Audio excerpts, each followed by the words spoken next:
Olá, meus amigos do canal G. Vital. Mais um vídeo aí para o nosso crescimento. Eu queria perguntar para vocês o seguinte: você já leu na Bíblia textos onde Deus diz o seguinte: eu estou cansado, eu não suporto mais o culto de vocês, eu não suporto mais para o católico, eu não suporto mais a missa de vocês, eu não suporto mais os rituais, as campanhas, os louvores, os hinos, os sacrifícios, as ofertas, eu não suporto mais nada que vocês estão fazendo para mim. Já viram isso na Bíblia? Eu vou mostrar isso para vocês hoje. Quando Deus se cansa dos nossos rituais, quando Deus se cansa das nossas cerimônias, quando Deus se cansa das nossas tradições, quando Deus se cansa das nossas campanhas. E aí eu fiz questão de fazer esse vídeo justamente ao lado de uma árvore de Natal. Eu estou na minha casa e eu estou fazendo esse vídeo perto dessa árvore para que vocês não digam, que eu sou contra o Natal, que eu sou contra a árvore de Natal, que eu sou contra algum tipo de tradição. Não, eu não sou contra. O problema é quando essas coisas, elas não representam mais a verdade de nossas vidas. É quando as tradições, é quando os cultos, os rituais, os ritos, eles não representam uma verdade de uma comunhão com Deus. É quando para Deus aquilo já não tem mais significado. Isso se torna um perigo. Então, eu quero dizer para vocês, meus amigos, que essa árvore aqui, minha esposa, ela todo ano ela monta, remonta, ela tem isso aqui guardado e ela faz aí, ela gosta dessas coisas, Eu, particularmente, tenho uma opinião um pouco diferente, porque eu vou, justamente pelo que eu vou mostrar aqui hoje. Pelo perigo que esses rituais, eles nos oferecem. E aí que eu quero ler com vocês alguns textos muito interessantes, que pouca gente fala. Talvez alguns de vocês que não têm o hábito de ler a Bíblia, talvez não conheçam o que eu vou ler agora. Mas eu queria antes fazer uma seguinte explicação aqui para vocês. Você vai ver aqui Deus dizendo: eu não quero mais ser cultuado por vocês. Não é isso que eu peço para vocês, não é isso que eu espero de vocês. Mas o curioso é que Deus, foi o próprio Deus quem estabeleceu o culto, os rituais, foi Ele quem estabeleceu o templo, foi Ele quem estabeleceu o sacerdócio. Deus estabeleceu tudo isso. Mas acontece que o povo, ele se prendeu demais nos ritos, nas cerimônias e esqueceu da transformação interior. Se esqueceu dos seus próprios pecados. O povo não se arrependia mais de seus pecados. O povo achava que oferecendo para Deus aquele ritual, que participando daquelas cerimônias religiosas, aquilo estava bom demais. E Deus um dia falou: eu estou cansado. Então, um outro ponto importante é a gente lembrar que tudo aquilo era um simbolismo, que tudo aquilo era uma sombra do que viria, que era Jesus Cristo. Então, todos aqueles rituais, eles tinham um simbolismo, mas aquele simbolismo estava apontando, estava demonstrando aquilo que seria realizado plenamente na vida de Cristo. Então, quando, por exemplo, Deus estabeleceu que o povo, quando pecasse, eles sacrificassem ali um cordeiro, Deus estava dizendo o seguinte: olha, você vai pecar, você vai levar um animal, um cordeiro ali, por exemplo, vai levar o sacerdote, e o sacerdote vai sacrificar aquele cordeiro para que o seu pecado seja perdoado. Deus estava já nos ensinando, já estava pedagogicamente falando sobre o Cristo que viria. Então, quando o povo pecava, eles sacrificavam o cordeiro. O que Deus estava ensinando? Que o pecado gerou a morte de um cordeiro, que o pecado gerou a morte de um inocente. Mas aquele pecado, para ser perdoado verdadeiramente, tinha que derramar o sangue do cordeiro. Isso tudo estava simbolizando, representando o que Jesus faria por nós. É por isso que quando João Batista ele vê Jesus, ele diz: eis o Cordeiro de Deus que tira o pecado do mundo. Jesus era o verdadeiro sacrifício. Jesus seria o cordeiro, o sacrifício que verdadeiramente podia tirar o pecado da humanidade, que verdadeiramente poderia perdoar. Então, em Cristo, tudo se torna pleno, tudo se torna realizado. Por isso, Paulo vai dizer que nele habita corporalmente toda a plenitude da divindade. Em Cristo, nós estamos livres da lei.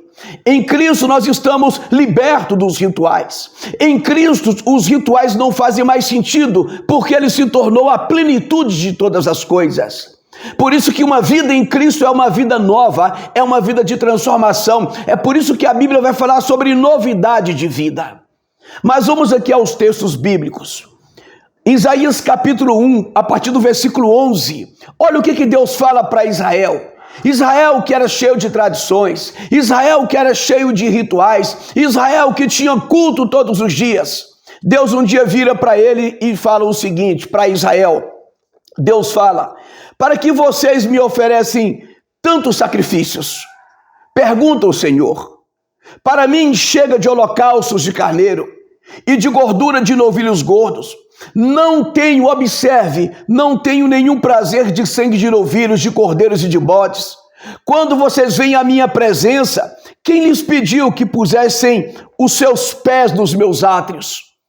Percebe Deus dizendo, quem foi que mandou vocês trazerem sacrifícios para mim? Ele diz, olha, chega de holocaustos, chega de sacrifícios. E aí Deus faz uma pergunta aqui interessante. Quem pediu que vocês pusessem os pés nos meus átrios? Quem mandou você botar os pés no templo de Deus? Se sua vida não representa uma comunhão com Deus verdadeira, se sua vida não representa a vida de alguém arrependido dos seus pecados, aquele sacrifício não tem valor nenhum. Lembre-se que quando Deus aceitou a oferta de Abel e rejeitou a oferta de Caim, a Bíblia vai dizer que primeiro Deus recebe Abel e a sua oferta, e ele rejeita Caim e a sua oferta. Então a oferta, na verdade, ela não significa nada se aquela oferta não representa verdadeiramente a vida da pessoa. O que Deus quer de você não é um bom dízimo, o que Deus quer de você não é um culto, não é um louvor, porque Deus não precisa disso. Ele é o dono do ouro e da prata. Mas as nossas ofertas de sacrifício, o nosso culto, ele tem que representar verdadeiramente aquilo que eu sou. Porque Cristo quer a minha vida, Cristo quer primeiro a minha pessoa.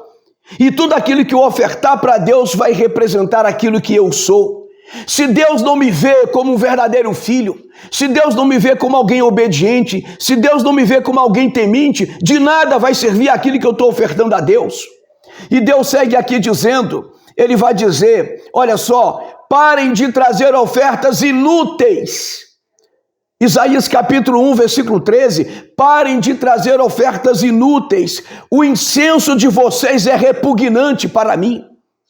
Olha, irmão, que frase pesada. O incenso de vocês é repugnante.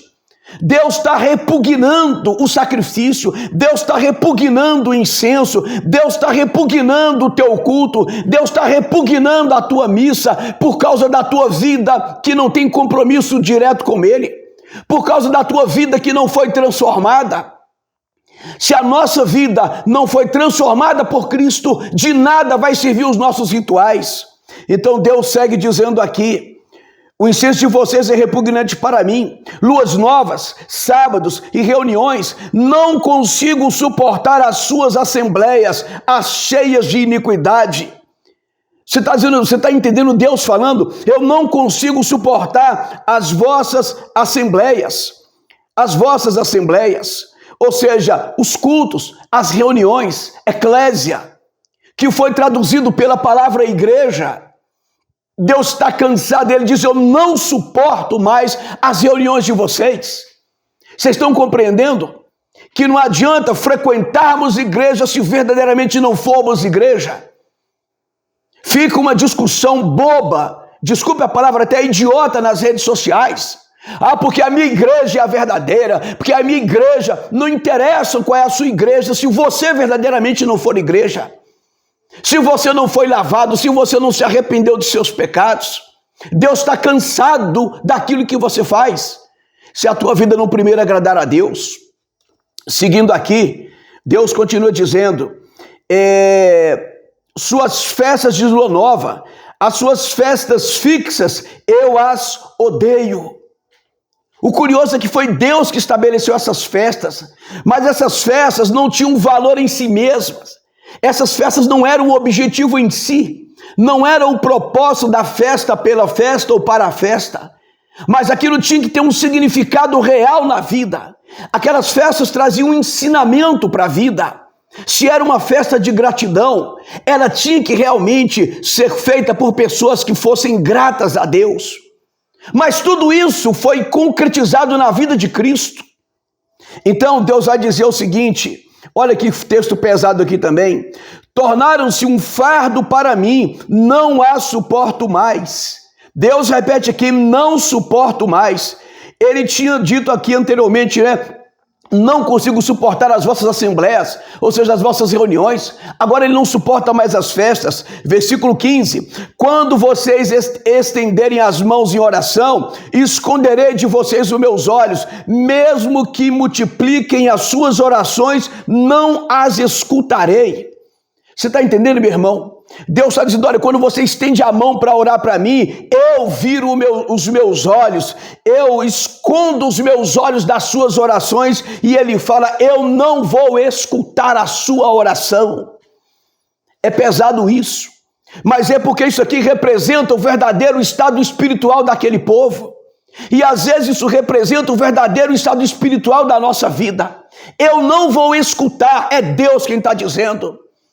Eu sempre costumo dizer na nossa humilde igreja que não adianta as pessoas pedirem oração, orem por mim, façam campanha, isso, aquilo. Deus não vai escutar uma oração de alguém que de fato não tem uma vida de compromisso com Deus, de alguém que não viva uma vida que agrade a Deus, porque isso é ter comunhão com Deus.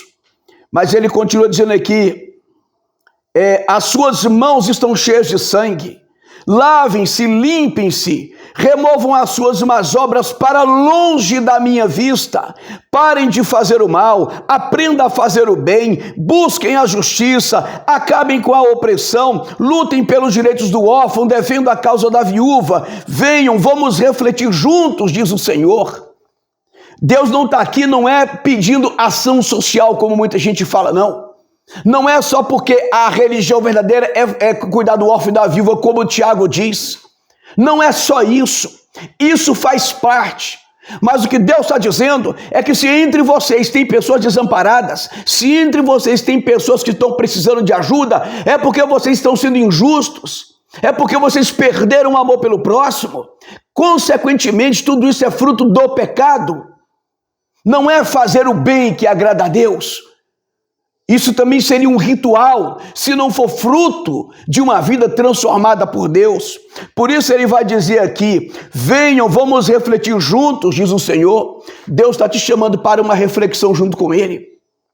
Deus está te chamando para um exame de consciência. Ele diz, embora os seus pecados sejam vermelhos como a escarlate, eles se tornarão brancos como a neve.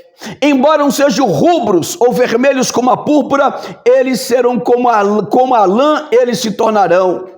Aí Deus vai dizer, ou seja, por mais que ele seja vermelho como a escarlata, ele vai se tornar mais alvo que a neve.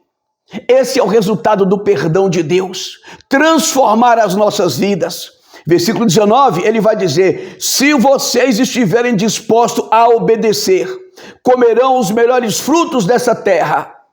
Mas se resistirem e se rebelarem, serão devorados pela espada, pois o Senhor é quem fala.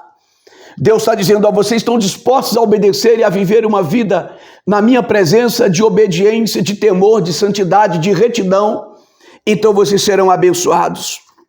No livro de Amós, no capítulo 5, versículo 21, agora é o profeta Amós aqui, Deus falando através do profeta.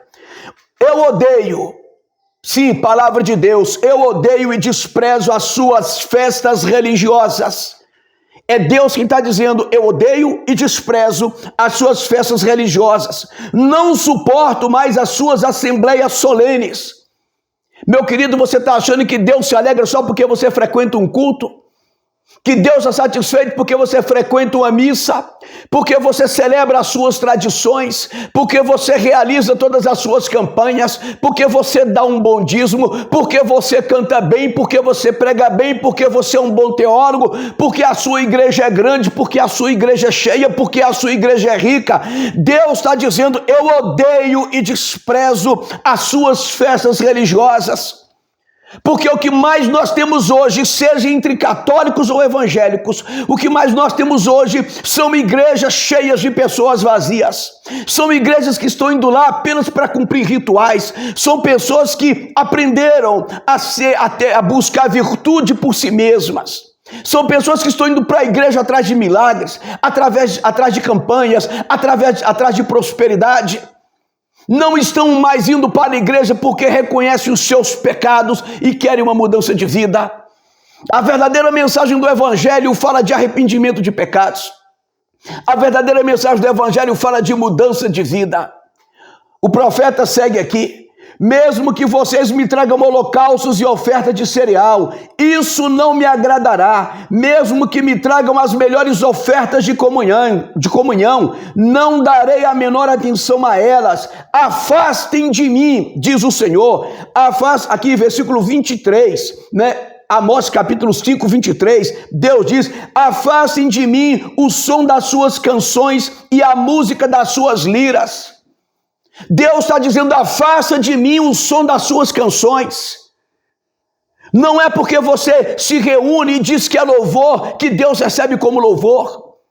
Deus, eu tenho certeza absoluta, de acordo com a palavra dele, Deus se cansa da grande maioria da religiosidade que hoje está estabelecida no mundo e aqui no Brasil.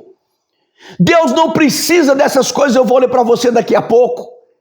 Esses shows gospel que tem por aí, artistas que recebem milhões ou sei lá, dinheiro aí que não se justifica, cultos que eram para celebrar e glorificar o nome do Senhor se transformaram em festas, cerimônias onde as pessoas pagam para entrar e chamam isso de culto, chamam isso de louvor.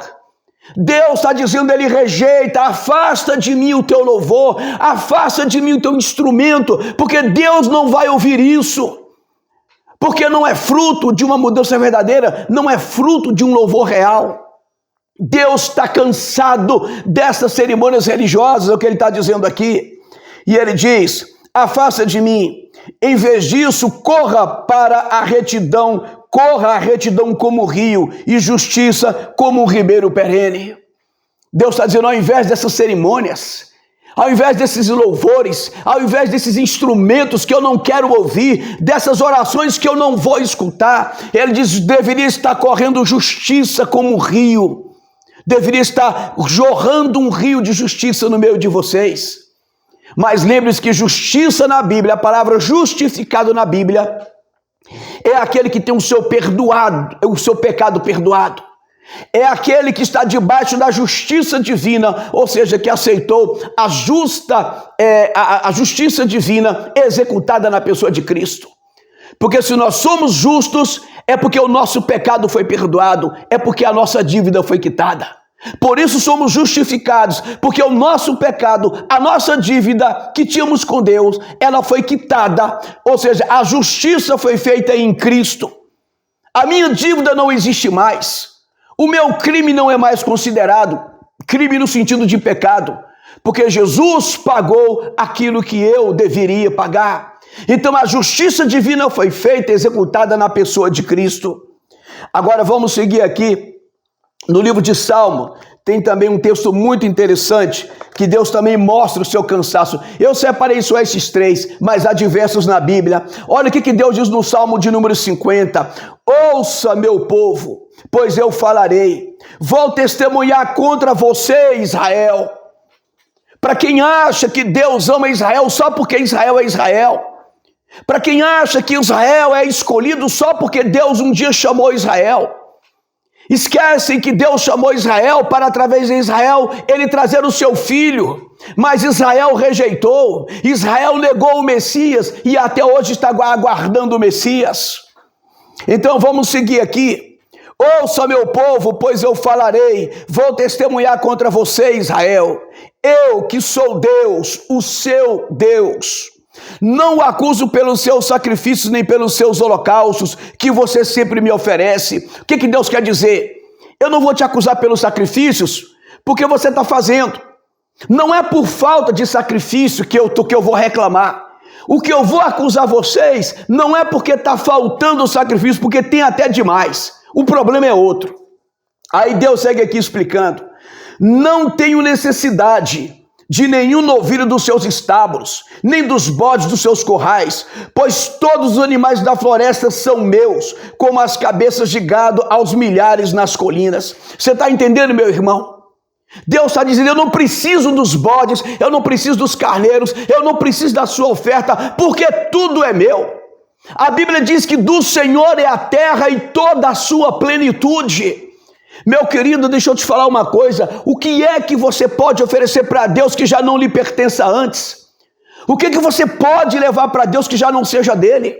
É por isso que eu me revolto contra pastores exploradores, que ficam aí dizendo para você: traga a sua melhor oferta, traga não sei quanto aí, porque Deus vai te abençoar. Deixa eu te explicar uma coisa: do Senhor é o ouro e a prata. É o que ele disse através do profeta: meu é o ouro e minha é a prata, diz o Senhor. Não tem nada que você possa fazer que vai impressionar Deus. Não tem nada que você possa dar a Deus, nem a tua própria vida, que nada que já não seja dele, porque ele é o Senhor do mundo. Porque do Senhor é a terra e toda a sua plenitude. Inclusive o apóstolo Paulo cita esse texto 3 vezes. Então, quando nós a levamos a Deus, você vai me perguntar: então não tem que oferecer nada a Deus? Não, as nossas ofertas a Deus, elas devem representar aquilo que existe dentro do meu coração. A minha oferta deve representar o meu amor. A minha oferta deve representar a minha gratidão. Quando eu falo oferta, eu não estou falando somente de dinheiro, não. Eu falo de tudo aquilo que nós oferecemos a Deus. Se eu estou aqui nesse momento, trazendo aqui, levando uma palavra para você, esse momento deve representar uma verdadeira gratidão no meu coração, um verdadeiro desejo de falar da palavra de Deus. E aí Deus segue dizendo: tudo é meu. Aí ele vai dizer o seguinte: pois todos os animais da floresta são meus, né, e tal. Aí no versículo 11: conheço todas as aves dos montes, eu cuido das criaturas do campo. Se eu tivesse fome, precisaria de dizer a vocês. Gente, isso aqui é maravilhoso. Deus está dizendo: você está ofertando para mim esses animais. Tudo bem que foi Deus que pediu, mas Deus se cansou da falsidade. Deus se cansou do vazio daquelas cerimônias. Deus se cansou de vidas que eram podres por dentro e lindas por fora. Então Deus está dizendo: olha, você está me oferecendo, você está me trazendo animais, sacrificando. Esses animais já são meus, eu conheço todos eles. Se eu tivesse fome, eu não poderia dizer a vocês? Tem um texto bíblico que Deus vai dizer, eu não me lembro onde está agora, que Deus vai falar assim através do profeta: por acaso eu como carne? Por acaso eu como carne? Vocês estão oferecendo aí os sacrifícios, queimando no altar, mas ele está dizendo: eu como isso aí, é isso que eu quero de vocês? Não, não é assim que eu queria que fosse. Aí Deus vai dizer assim: se eu tivesse fome, precisaria de dizer a você? Não, Deus não precisa. Se eu tivesse, porque Deus não tem fome, mas ele está dizendo: se eu tivesse, eu não precisaria dizer para vocês. Então o que vocês estão fazendo aí é inútil.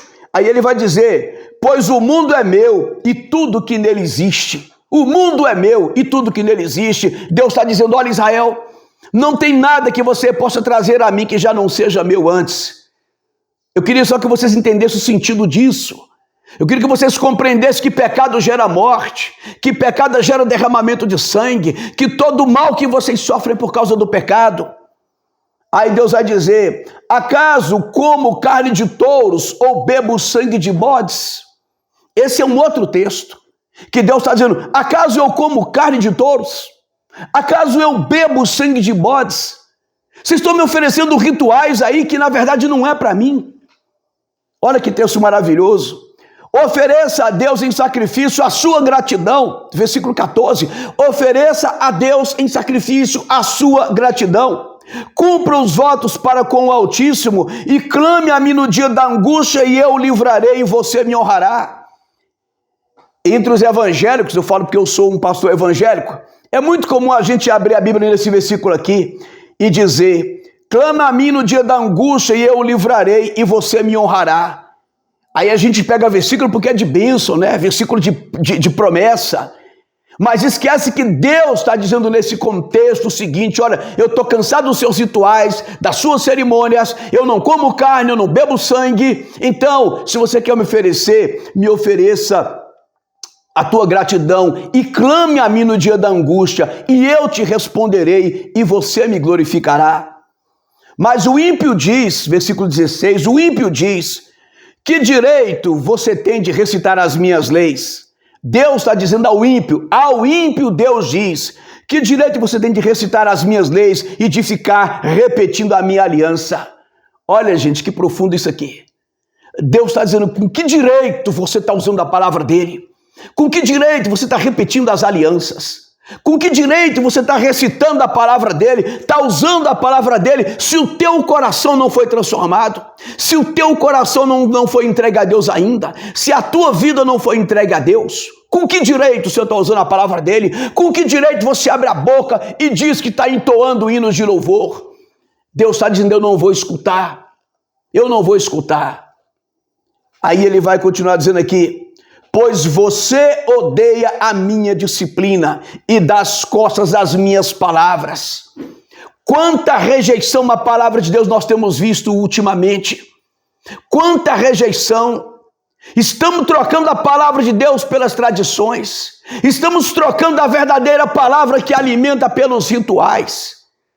Estamos vivendo de versículos isolados, como eu sempre digo, é o cristão, é o crente galinha, que fica ciscando aqui, ciscando ali, catando versículo isolado, porque não tem compromisso com a palavra.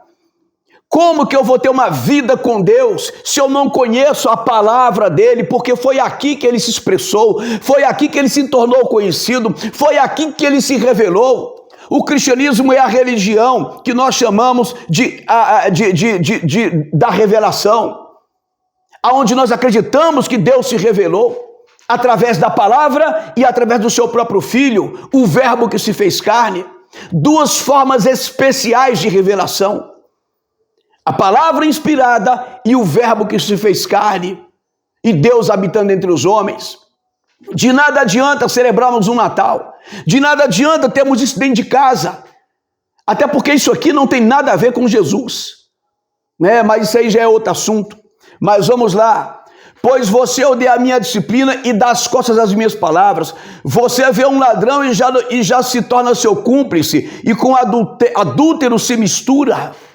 Adúlteros aqui tem um sentido tanto sexual quanto sentido espiritual. Pessoas que adulteram a vida espiritual, pessoas que traem Deus o tempo todo, pessoas que se misturam com outras divindades. Deus está dizendo: você se mistura com todo tipo de gente, você não se incomoda mais com o pecado, você tolera todo tipo de erro, mas aqui está querendo dizer, está querendo usar a minha palavra. Se deu o direito de usar a minha palavra, sendo que você não reprova o pecado, sendo que você compactua, que você é cúmplice de pecadores, que você caminha com pecadores, que você não é luz entre as trevas, você não é sal nessa terra. Ou seja, você convive muito bem com o pecado, mas se acha no direito de recitar as minhas leis. Deus abomina isso. Deus abomina tais comportamentos, Deus abomina tais pessoas. E aí Deus segue dizendo aqui: sua boca está cheia de maldade e a sua língua formula a fraude. Deliberadamente você fala contra seu irmão e calunia o filho da sua própria mãe. Ou seja, deliberadamente, intencionalmente você peca, você faz o mal. Peca por pensamentos, peca por palavras e peca por obras. Deus está dizendo. Aí ele segue dizendo: ficaria eu calado diante de tudo que você tem feito? Deus está dizendo: eu ficaria calado diante de tudo que você tem feito? Não, Deus não fica calado. E aí Deus segue dizendo aqui: você pensa que eu sou como você? Mas agora eu acusarei diretamente sem omitir alguma coisa. Considerem isso. Vocês se esquecem de Deus. Considerem isso. Vocês se esquecem de Deus. Vocês se esquecem de Deus.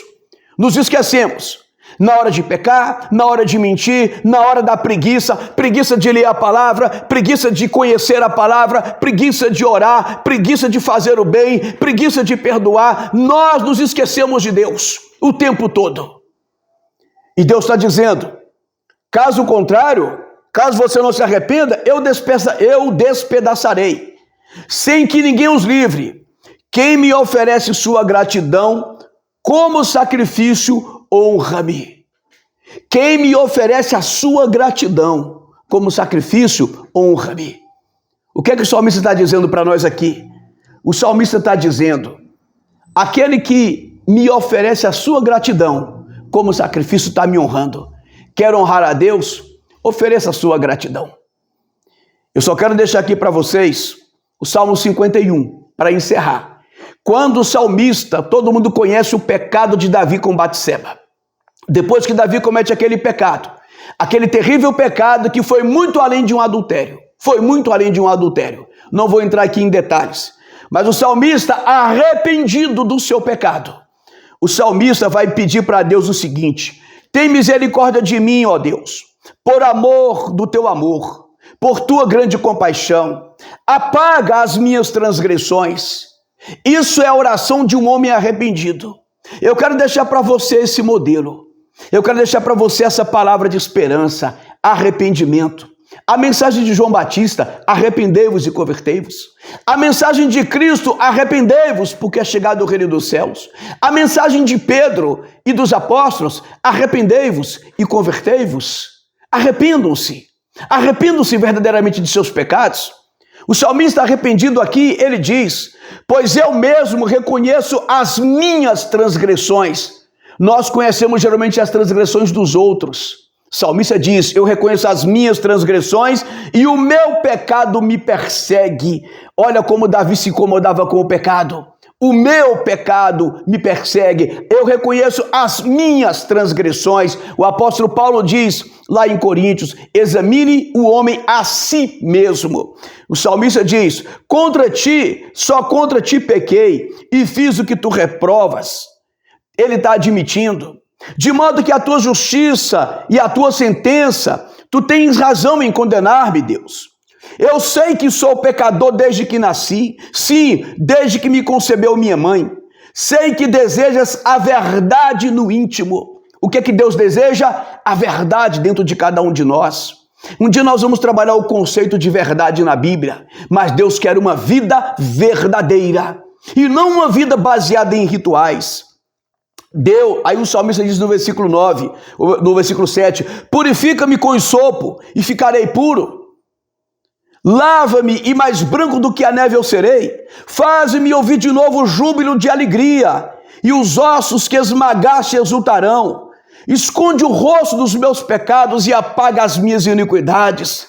Deus, o salmista está dizendo, Deus me perdoa e me renova. Deus me faz de novo, Deus. E ele vai dizer, versículo 10 do Salmo 51 aqui, cria em mim um coração puro, ó Deus, e renova dentro de mim um espírito estável. Olha que coisa linda. O salmista arrependido está pedindo, Deus, cria em mim um coração puro. Cria um coração puro, porque eu desejo te louvar de verdade, Senhor. E aí ele vai dizer, renova dentro de mim um espírito estável. Não me expulses da tua presença, nem tires de mim o teu Santo Espírito. Esta é a prova do quanto Davi era um homem que amava a Deus. Por isso Deus disse que era o homem segundo o seu coração. A preocupação de Davi não era com outra coisa, mas era que Deus se afastasse dele. Davi tinha a preocupação de perder Deus da sua comunhão. Davi está dizendo, não me expulse da tua presença, Deus, e nem tire de mim o teu Santo Espírito. A preocupação de Davi era que Deus retirasse da vida dele o Espírito do Senhor. Isso é lindo. E aí ele vai dizer, devolve-me a alegria da tua salvação e sustenta-me com um espírito pronto a obedecer. O curioso é que o salmista diz, devolve a mim a alegria da tua salvação. Sabe por quê? Porque Davi em pecado não tinha alegria. Davi em pecado não tinha prazer. Davi em pecado não tinha felicidade. Por isso ele aqui diz, devolve-me a alegria da tua salvação. A coisa mais rica, o maior prêmio, a maior bênção que um cristão pode receber é a certeza da salvação em Cristo Jesus. Davi estava dizendo, me devolve essa alegria, Senhor, porque o pecado tirou a alegria. O pecado mata a alegria. O pecado destrói a paz. O pecado destrói a vida. Então me devolve, Senhor, essa alegria que eu perdi por causa do pecado. Aí ele vai dizer no versículo 16, para fechar aqui a nossa mensagem: porque o Senhor não se deleita em sacrifícios, nem te agrada de holocausto, senão eu os traria. Opa! Davi está dizendo que Deus não se deleita, ou seja, não se alegra em sacrifícios, e nem se agrada de holocausto, senão eu te daria. Como assim, Davi? Não foi Deus que estabeleceu o sacrifício? Não foi Deus que estabeleceu os rituais? Foi.